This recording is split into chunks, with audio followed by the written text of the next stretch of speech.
I was made to feel I wasn't smart. To see my dad become an RCMP at that age, if he could do it, I could do it. Master Carver Dempsey always told us your first mask is going to look like you. Female carvers were not accepted back in the day. You always have to ask questions, regardless of how simple you may think it is.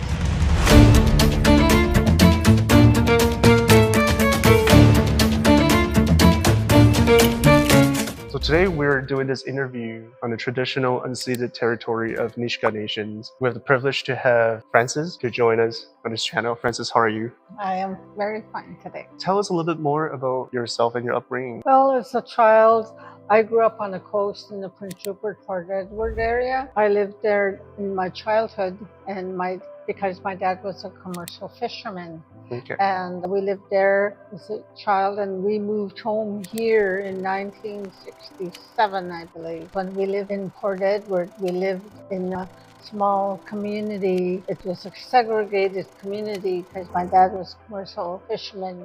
And in Port Edward at that time, Indigenous people were segregated. Abshiwa, I will say, as opposed to white people. Okay. They had their own community as well. And then on the right side, we had the Chinese and the Japanese people. And that's how the fishing community was at that time. We lived in Port Edward until they had a big fire there in their pulp mill, and we were forced to move. And we were moved with the Chinese and the Japanese people. We integrated, we moved together. Oh, that's interesting. And it was very interesting. But being children, like, who cared, right? As long as we had that freedom to run around and play. We got still a lot of people. And as a child, not knowing we were Indigenous people, but as I grew up going to school, realizing there are other different people there, and then there's different Indigenous people from the other First Nations in Prince Rupert, Port Edward area. Okay. And we all went to school together. And is that the same for elementary school all the way to high school? In elementary school only. And when I lived in Port Edward and Prince Rupert, and when we moved home here, we had what we called an Indian day school at that time, which was kindergarten to grade 7. Okay. And they called it Indian Day School at that time because it was run by the District of Indian Affairs. And we went to school up to grade 7. And then from there, all the kids were boarded out and they went to school throughout the province. They were taken from their parents and moved from their homes. Children are taken away from their parents from grade 8 to 12. Are you referring to residential school? It's different from residential school because we were put in boarding homes, and they were families that applied to take the Indigenous children in while they were going to school. We had that freedom to come and go. We were very lucky, my sisters and I. We went to school in the Terrace area. My dad had the opportunity to come and pick us up and spend time with them on the weekends. Because my dad was an RCMP, he didn't have that time to come and get us all the time. But when he did, it was great. Because I had to go to school in Terrace, it was very different. It was kind of like a culture shock because we came from such a small community. And then having to go to the school in Terrace, and we thought it was a big school at that time, and being very shy. I was very shy when I was young. And then to go to Terrace to school and be away from my mom and dad from Monday to Friday and not staying in our own home, and we're living with different people. Do you remember how many homes have you lived in? And I think I lived in about 4 different homes through my high school years. And how do you feel though, moving home to home? I stayed with this one lady. It was awful. It was really hard because we experienced the alcohol when she went in the home, you know, and it was kind of scary. And then the next time, then when I graduated, my senior years, I ended up staying with a couple, an Indigenous couple from Kitimat. And he worked for the Department of Indian Affairs at that time. I got along with him quite well, and my dad kind of knew who he was because his name always appeared here and there, and he spoke to him for a while. It wasn't too bad, but when I graduated, I was just glad to to be finished that part of my education. Then after that, it was crazy. I turned around and I got married at such a young age.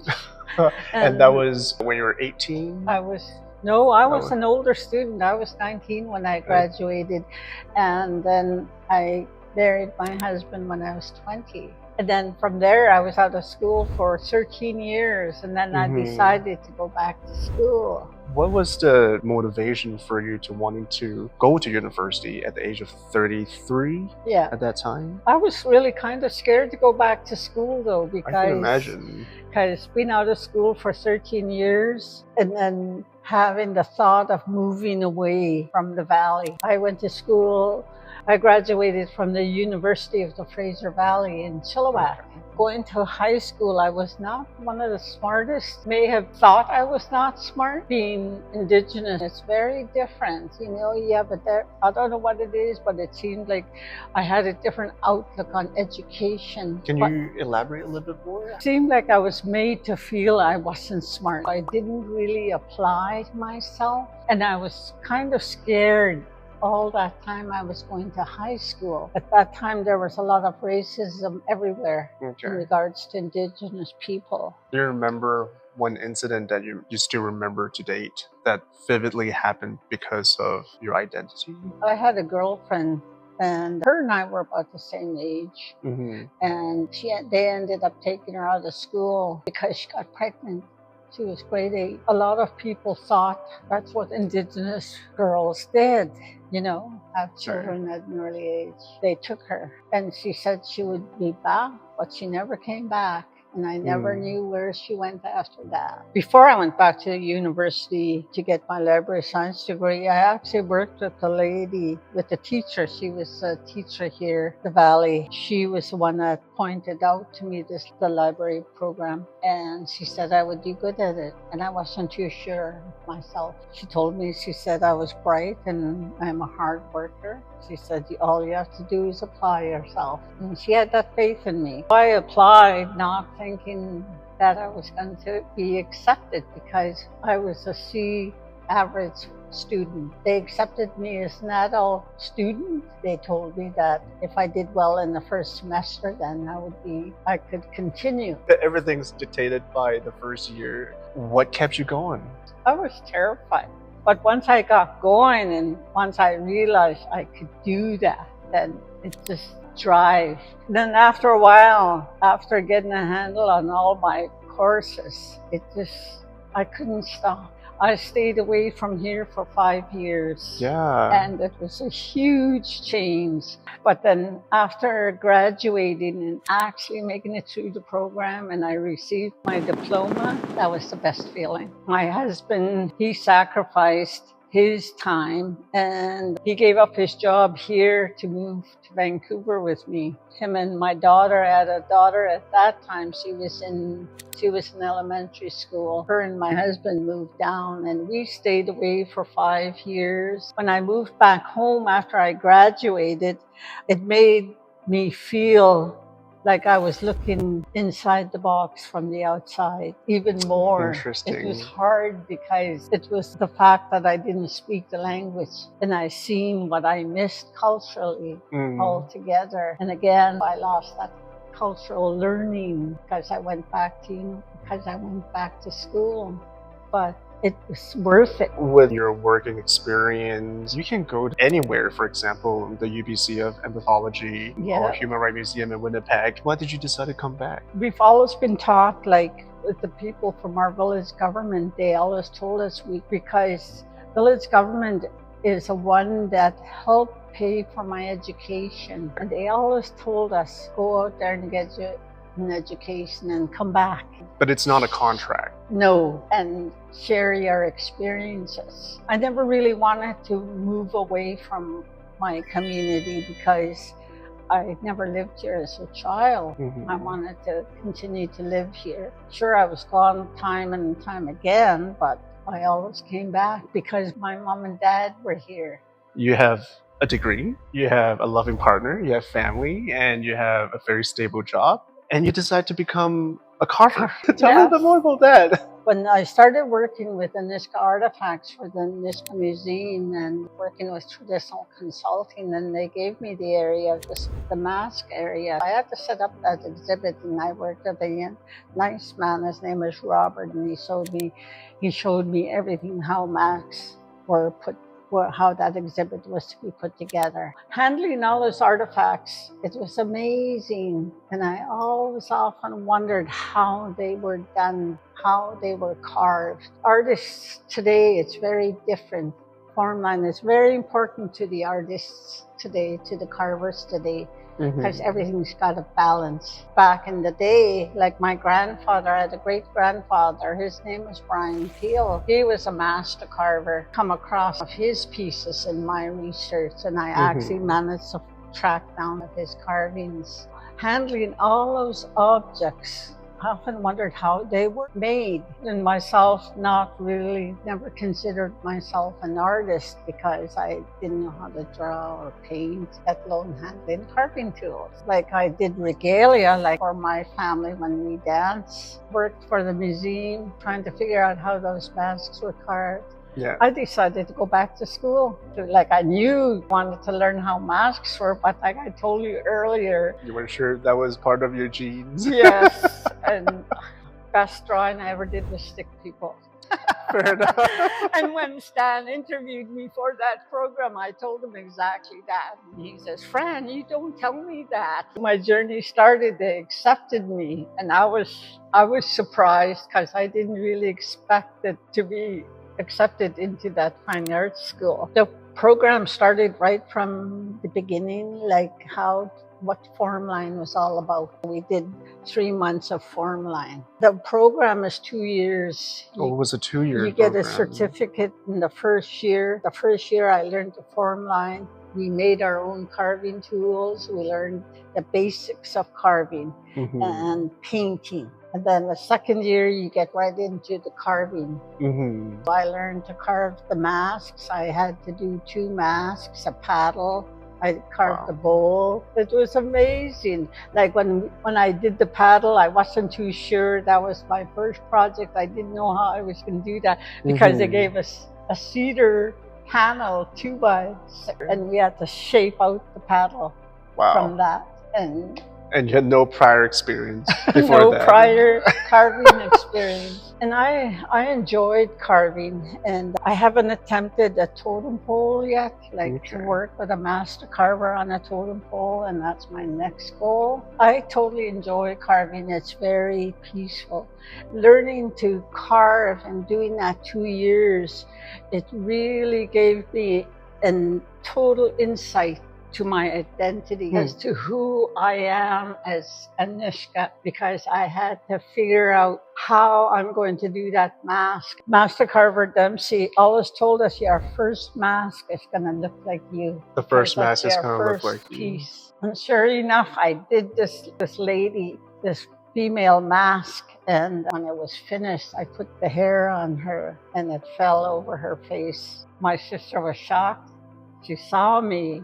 It has a resemblance of you. Yes. And I didn't believe it. I didn't believe Dempsey when he told me the mask's going to look like you. Sure enough. And then I did my second female mask, and we lost my mom. When I carved my mask, because I had her on my mind all that time, the mask looked like her. We did the settlement feast for my mom, which is where we would move the headstone to the gravesite. My sister was next in line. I took that mask and I presented it to her in honor of my mother.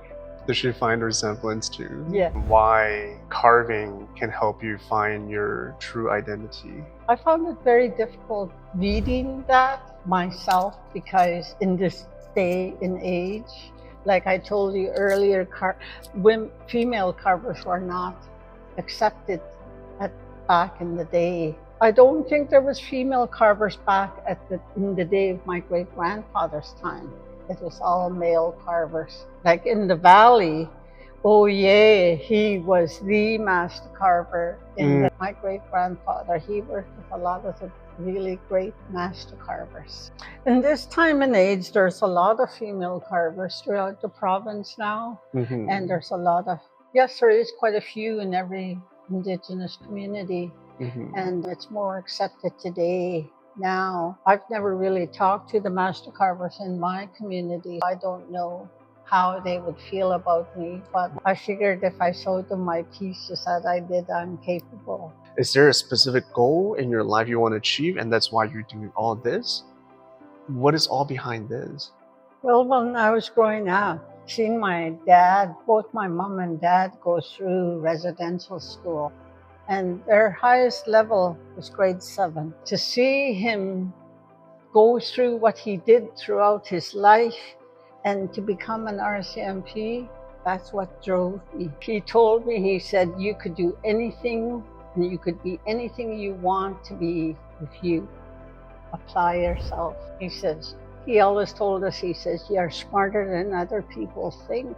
He says, my children are smarter than anybody, whatever they thought, and that's what really pushed me to see my dad become an RCMP at that age. If he could do it, I could do it. Always, like, going to university was very hard. I had to apply myself extra hard. To the young people, I would always say, have faith in yourself. Believe that you could do it, because you can. And I was very shy amongst people I didn't know. I was kind of scared and never really asked questions. And that's important. You always have to ask questions, regardless of how simple you may think it is. And even today, like, you will meet a lot of young people here. A lot of them are very shy. They're very scared. And I always tell them, like, even my own daughter, I said, if you don't know, ask questions. Faith in yourself.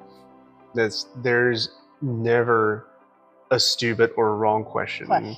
It's only a known or to be known. Yes. I'm going to play the devil's advocate here. What one advice would you tell the new or younger generation not to do? I'll have to say alcohol. It gets you, I will be honest, that was tough for me. It's very hard being away from home. I was one that always had to have beside me, holding my hand. It took me a long time to get used to being by myself before my husband moved. And I had to be brave. Like, young people, like, a lot of them are afraid to go to school because they're scared to leave the community. And I would advise them just to go and get that experience. And don't be afraid. Yeah, don't be afraid. Brent, thank you so much for sharing your wisdom and your stories with us. It's been very eye-opening, and you continue to chase your dream until you actually hit your goal. That alone is worth the time today. Thank you. Thank you very much, friend. Thank you.